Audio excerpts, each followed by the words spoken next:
Hello, this is Father Aaron Westman with the Glen Mary Home Missioners, and this is your Missioner Moment.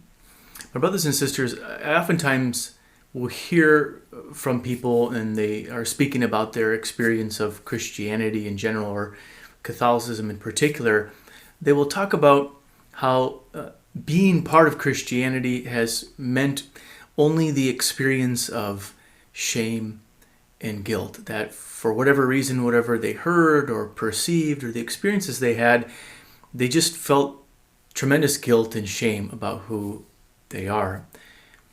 And as I've listened to these stories, of course, I feel for these people because guilt and shame are very much awful things for us to experience. I mean, it's a pain that goes deep into our stomach. We can feel it.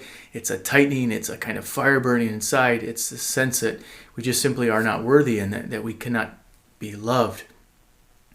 A horrible thing for sure. But what is perhaps more horrible than the experience itself is that what God intends for us as human beings is in fact to take away that feeling of guilt, to take away that feeling of shame. And in one sense, we could say that Christianity is a guiltless religion. Here's what I mean. In the first reading that we hear from this second Sunday of Advent, we hear these words that God will expiate our guilt.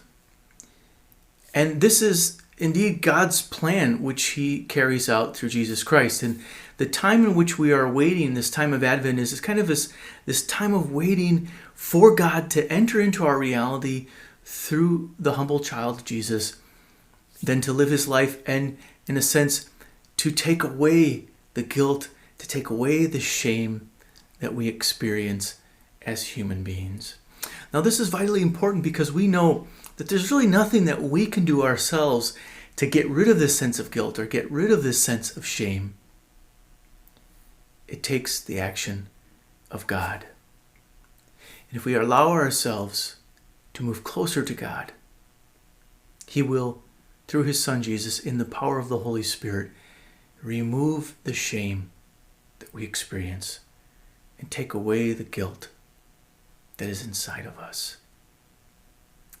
That is the beauty of the Incarnation, which we are preparing ourselves to celebrate come Christmas. May God give this wonderful gift to each of us.